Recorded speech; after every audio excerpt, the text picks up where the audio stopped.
Hey everyone, welcome back to my channel. If you are new here, my name is Brittany and I'm on a mission to hit 2,000 subscribers. So make sure you click that button below. I would appreciate it. So if you guys recall, I was doing a lot of the mama sweaters with adding the baby's name onto the sleeve.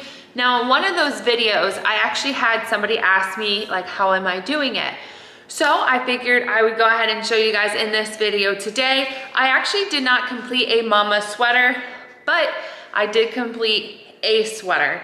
So let's go ahead, jump right into the video and show you guys. So this sweater that I did right here is actually pretty cute. Honestly, I think that it is the perfect bridal gift. So a customer reached out and they wanted to put their new Mrs. last name on the chest of the shirt, as well as the year in which they were gonna get married in, which is actually this year. So I was like, you know what, that's a really cute idea. I went ahead and I designed the font. I let the client select it as well as the colors they wanted to select. They wanted a blue, so I basically showed them all the blue thread that I had available, and then they basically just circled the one that they want, and that's what we ended up going with.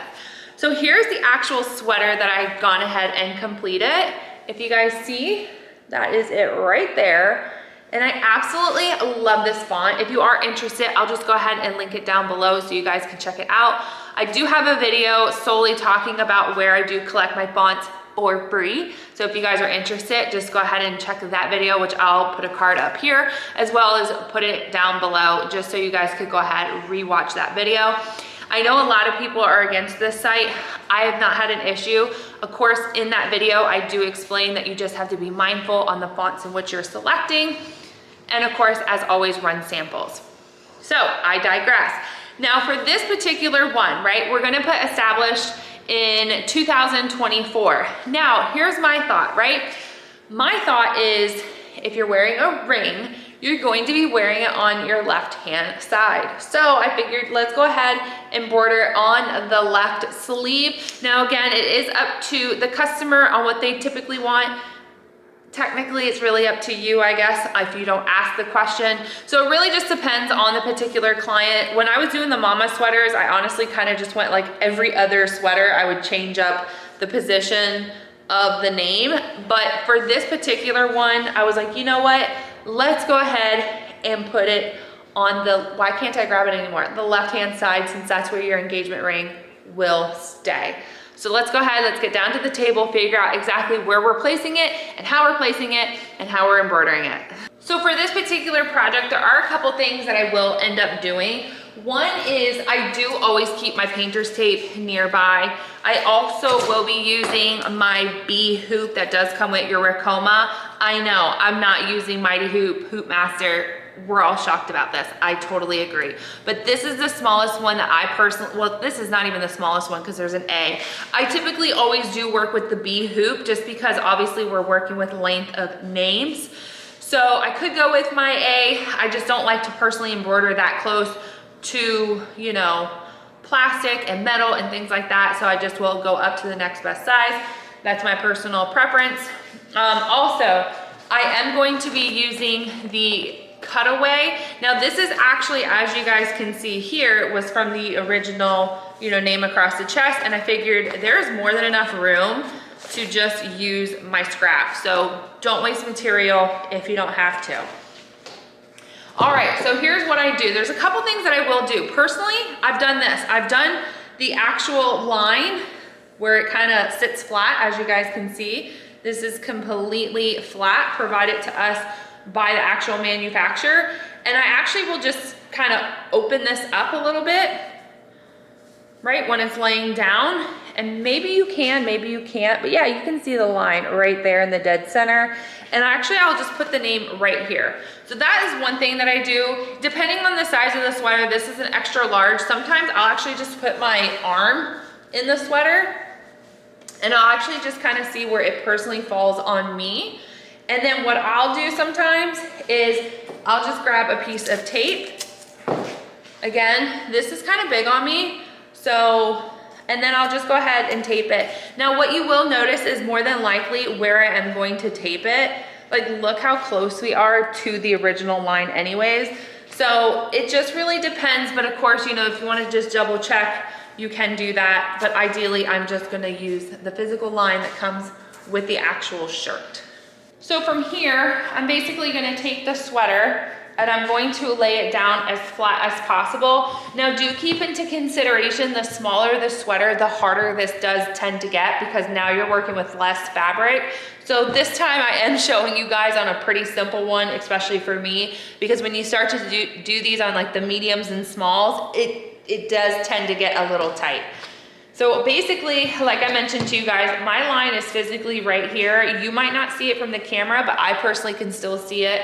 So as you guys see, I have this nice and flat. Now I will be taking my cutaway and I will just simply cut this out. So as we can tell, we now have it to cover the actual hoop. So from here, my physical hoop itself, it does have to stay pretty loose. I don't know if that's gonna focus. Are we gonna focus? Do we wanna focus? Maybe not. I'm sorry guys, there we go. So this does stay pretty loose just because we are going through the fabric of the sweater as well as their backing, you know, and everything like that. I always go through the physical neck opening down here. And typically what I will do is I will put my backing in first. And guys, this is just patience. You have to be patient with it, because let me tell you, it can get very frustrating. Like I said, the smaller the sweater does get. So right now I'm just kind of moving things around.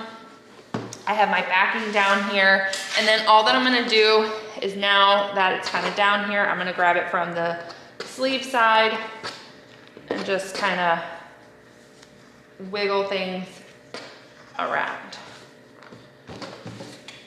All right, and now also too, I'm going to pull the actual backing as close to the physical end of the sleeve, because we want to get as close to the bottom as we can.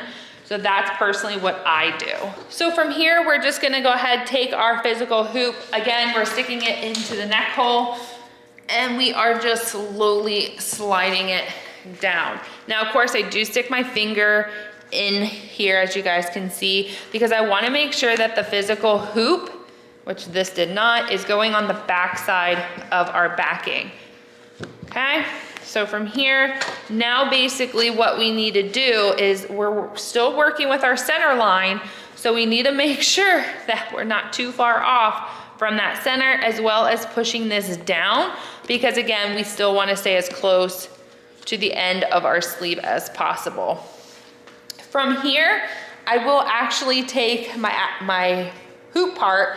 This is the part that actually needs to be inserted into the machine. So I will make sure that when I am hooping, again, we're using our neckline. You guys can't even see, but I'm using my neckline to insert that sleeve.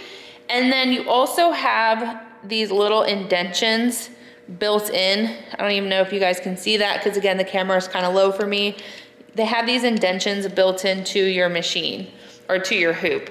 So what I'm gonna do is I use those little dashes as guides to make sure that, again, my line is going to line up. So, and then we just press. So from there, you guys will notice we are nice and hard, and we can go ahead and hoop. In the last clip, I don't know why I said hoop, I basically meant embroider. So what we're gonna do here, right? We have our neck hole up here. We have our hoop down here on the actual sleeve. And we're just going to take this part and insert it into the, I don't know what you want to call it, the neck of your embroidery machine. We're just going to slip this into position. Now, again, you do want to just make sure that there's no excess fabric. Hold on. You want to make sure that there's no excess fabric, so I always stick my hand underneath just to make sure nothing's getting caught. And then from here, I already have everything set up on my machine. I've already input the image, I corrected the size hoop, the color, everything. So we do need to trace it out. And then I'm gonna bring you guys in a little bit closer just so we can get the exact detail. So if you just watched, I went ahead, traced it out. You guys should be able to see the line right here. And as you can tell, we're not near that. So what I'm gonna do is I do have to just move it over ever so slightly, right? Got that? Now, of course, I do want to drop the image because like I said, we want to try to get it as close down here as possible. Of course, you still got to be cautious because the longer the name, you know, you need to stay within your hoop bracket, but let's go ahead and trace it now. All right, so I'm actually pretty happy with it. I actually just saw somebody embroider like on here itself, not on the back side, obviously the front side here. And I just didn't like it because there's so much stretch here that it almost distorted the actual like bunginess. I don't even know what you guys want to call this. I personally do really like it on the physical sleeve. And of course, you know, if you are working with a client that wants multiple names, you know, I still do have quite a bit of room, as you guys seen when I did my trace out, to add more names if I needed to. I'm not gonna lie, I probably have done 3 names and that is my max. I know sometimes you will see, you know, 4 and 5, and that might be because they have a different type of hoop, maybe one that's more like long rather than round. But we're working with what we have. If anything, I'll do, you know, usually 3 names on one sleeve, maybe 2 on another. If they have 4, I'll do 2 and 2. You guys just get the point there. So all that we're gonna do, we are locked, loaded, color selected, and we're gonna start embroidering.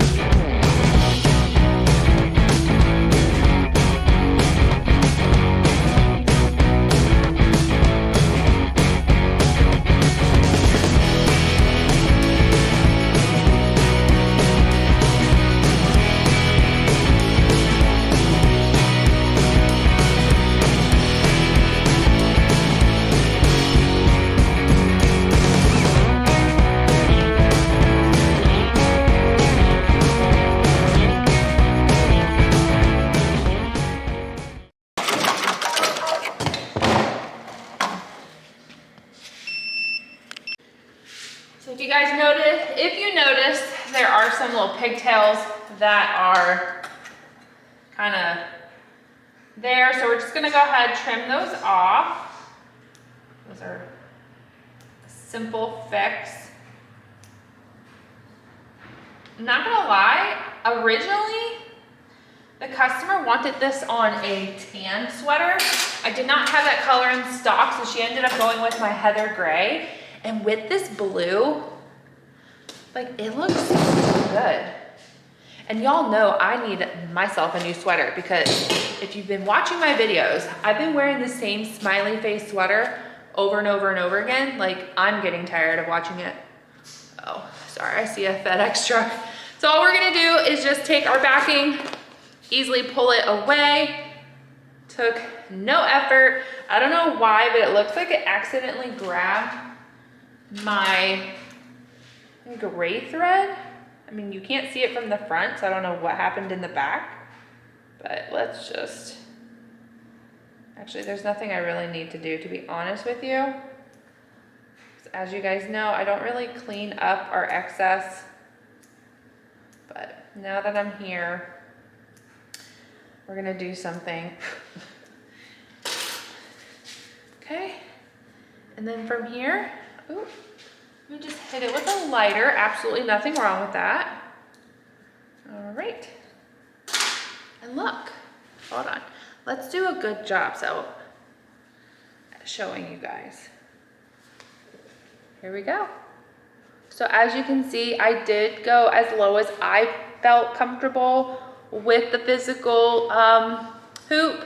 I mean, could we have gone a little bit lower? Yes, but it's really not that bad. As you guys can see, it's really not that high up. I mean, I've done it to where it was even like higher up here. So at least when you have the sweater on, like, look how, can you see that? Like, look how cute that is, right? Established, and then they have like your fancy little ring, which I never wear mine. I've been married so long at this point where and we're building a house. I just never wear my wedding ring, and I thought I lost my earring, but I didn't. All right. So there it is. That's how you do it. It's super simple. What I'm gonna tell you guys is that just get comfortable with your machine. The more you are using it, the more comfortable you're gonna get with it. Grab yourself a nice little scrappy t-shirt, sweater, whatever it is. Just kind of practice on it over and over and over again until you feel comfortable using it. That's basically what I did, and a lot of those videos have been filmed for you guys to watch and witness. So hopefully this video is helpful for you guys.